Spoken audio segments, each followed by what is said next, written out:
I have told you early on that the Public Utilities Regulatory Commission has told us, the whole country, that electricity tariffs have been increased by 27.5% and water tariffs have been increased by 21.55%. This means that if you were paying 100 cedis per each of them, you are going to go up by these percentages from next month. And we want to speak to Consumer Protection Agency, Mr. Kofi Kapito, who is joining us via Zoom, to listen to him, whether he's had a report, whether he's assessed it, and what exactly he has to say, whether in this period that we are as a country where we are supposed to be tightening our belts, what exactly it is that they are doing for the consumers, and or whether they think it is right for us to pay these kinds of monies. But let me quickly listen to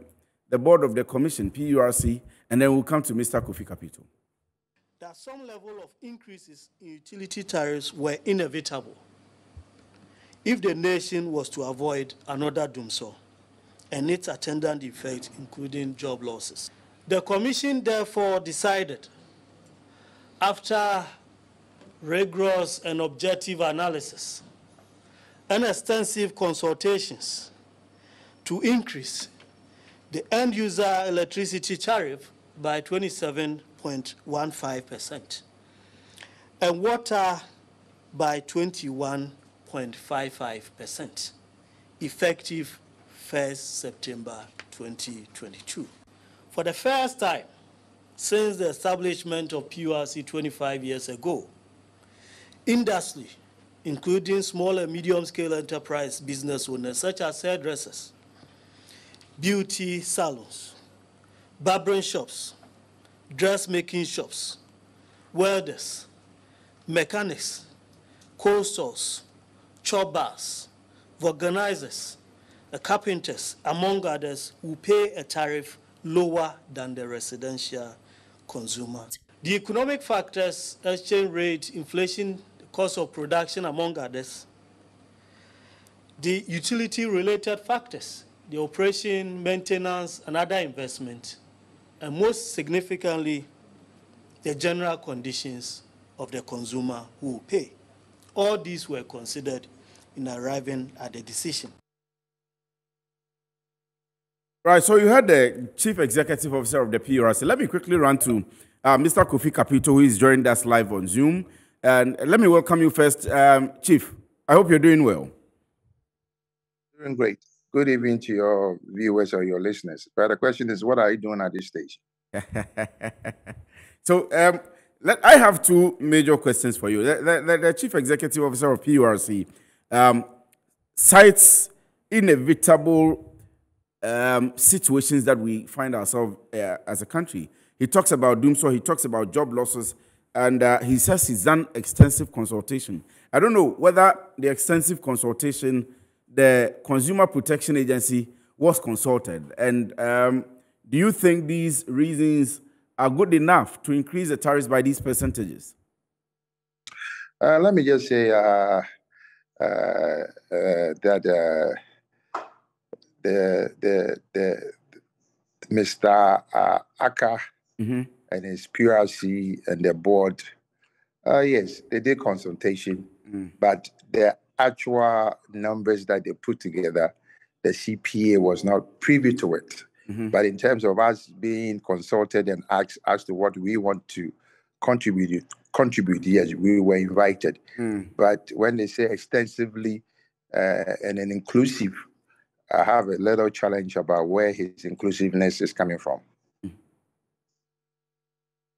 But do you think, well, once you were consulted, we can take it that at least as an institution of your sort and caliber, at least we got your input. But do you think that the reasons that they cite are good enough for us to merit these percentages? You see, I will give him the benefit of the doubt, and I wish him well. You see, Ghana, every time the end user, who is a consumer, is told or made a promise that pay, and if you pay, you will get value for money and uninterrupted utility supply. Is that what happens? I think the judgment is out there for the public to decide.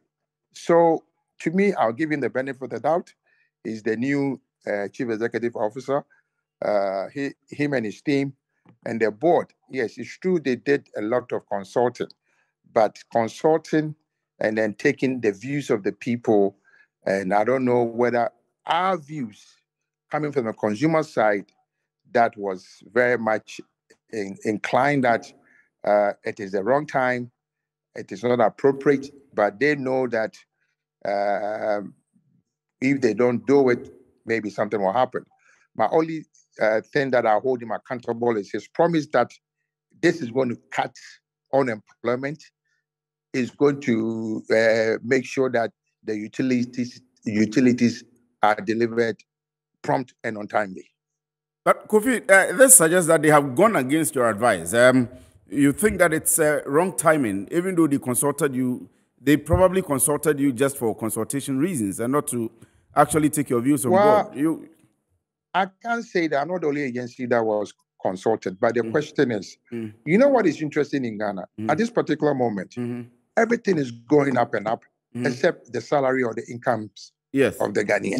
Yes. So yes, you think ability to pay. There's always something called ability to pay. Yes, if you are telling me that I was buying utility at 100 cedis and now I'm going to pay 28 cedis, and what I'm going to pay 22 cedis more, and I don't have the mean-how or the know-how to pay, then what do I do? You know, these are some of the things that when we tell people that if you sell something for even 1 peswa, if the person doesn't have 1 peswa to buy, he won't be able to pay for it. So it should go into, yes, how much is the salary of the average Ghanaian and how much can they or he afford? And to me, I'll wait to see. Hold him on his promise, telling me that, or telling the consumer that, just as we've been told all the time, maybe he will be different. And I'll give him the benefit of the doubt, including the board members, that, yes, they should make sure that what they promise us is what we're going to get. Let me ask you the last question. I mean, we've had several ways of tackling this particular issue. There were times that people thought that even ESLA could resolve issues in the energy sector and so on and so forth, which trickles down to the consumer. But the issue really for some of us is that if we are not able to mop up the losses that we lose through theft, electricity theft, through people that are evading payment of the tariffs and so on and so forth. If you increase, we keep increasing the prices and we keep getting no result. So PRC should focus rather on making sure that people pay the tariffs and not to increase it for us. So PRC's job is not to make sure that people pay for to force the companies, to force the utility companies. Yes. No. PRC is there to set up tariffs, period. They don't do anything else apart from setting up tariffs. Yes, if you have complaints, you can go to them and complain that the utilities companies are not treating you fairly. But their main job is to set up tariffs. The collection is for ECG. Yes, we all agree that the Ghanaian sometimes becomes a little bit funny. They will do bypass. They will do all kinds of stuff. But the question is, it is ECG's job to make sure that all those things don't happen. I mean, the United States right now, I'm talking to you now. I am sure if you look at their technical and commercial losses here, it is very, very low, because they put things in place to make sure that bills and the technical losses are reduced to the bare minimum. The question is, in Ghana, I think our commercial and technical losses are about 23% or so. That is not the best. Okay, but just telling people to pay is not the answer to the problem. But making sure that some of the challenges vis-a-vis even ECG sometimes don't even know how much money they lose when they sell electricity, because they know how much they collect from Gridco, okay, but they don't know how much they lose after collection. VRA does know when they are bringing it to Gridco. Gridco also knows when they are taking it to ECG. So the question is, how come ECG doesn't know what they've received and how much they've sold? Look, let me tell you what. There's another thing that I think maybe the PRC should consider. Right. You were talking about talking about tailors and hairdressers and all those things. With all due respect, I don't know any tailor or any hairdresser who will reduce his price of making me a trouser or a shirt or going to the hairdresser that my wife will go to say, I'm going to pass it on. I'm going to pass it on to the consumer. So they have boxed the SMEs entirely into one box and saying that they will pay lower tariffs. But how are you even able to identify that these are SMEs? You see, if you do that, the benefits should come to the end user, who is the consumer. Are you getting my point? If you say that you're going to pay lower tariffs than residential, which in a way maybe it should be, but the question is, how does it benefit the end user? If I was taking my trouser, my material to a tailor to make me some attire, and he was charging me 100 Ghana, and you are telling me the man is going to be charged less, and he's still going to charge me 100 Ghana, then it doesn't add up. Okay, there's another issue that we should all know, that electricity should not be discriminated. Okay, yes. Time has come for Ghana to have what is called a universal price tariff, whereby if I use a gigawatt, you, me, anybody else, apart from the so-called identified big businesses, which is the industries, and even there's a little problem, because they are supposed to get that, be efficient, employ more people, so that they will pay more taxes. Right. I mean, looking at the cost of pricing in Ghana at the moment, I don't see how anything is going to benefit the consumer. Right. So my point. Thank you very much. I'm sure when you are back in Ghana, we'll take this up properly, and we'll probably definitely. But I was hoping that you were going to get a member of the PRC people to come. We hear their justification. We are going to get Mr. Aka, so we'll have you and Mr. Aka here in the studio. We have started talking to him. We'll have him and you here in the studio when you are back. But let me say that in terms of the consulting, they've put in a lot of work. I'm aware. Right. But the question is, according to them, they've done everything possible. This is the percentage that they think it is feasible. It's feasible, yes, but payable is another story.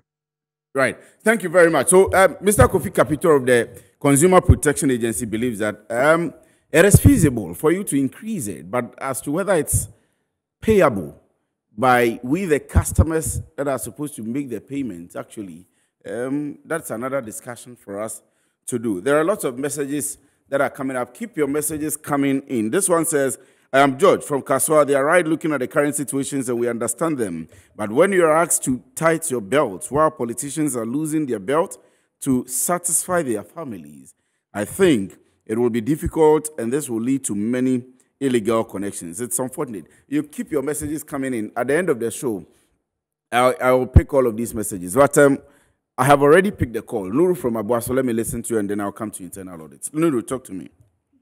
Hello, please, good evening. Good evening, Nuru. Please, I want to ask one question. Yes, talk to me. If the electricity people, even they can take some time, like 2 months or 3 months, they won't bring their bill. But if they are bringing some bill, they should add more money. That's the thing. Is it the law? If you don't bring the present bill, if it's the present fault or you bring the money that you should pay, and the money is too high. I don't understand. I want to ask them. Right. What are the people that they are working for the electricity and then they are just selling that bill? Where is their problem? Right. So I get your question. Their own system, they paid from their own office. If this thing, the bill is 10, and then they should add some zero there. You go get this like 10,000 or something figure. Right. Thank you very much, Nuru. So the bill should come early and then they should code the actual figures. Thank you very much for we having you.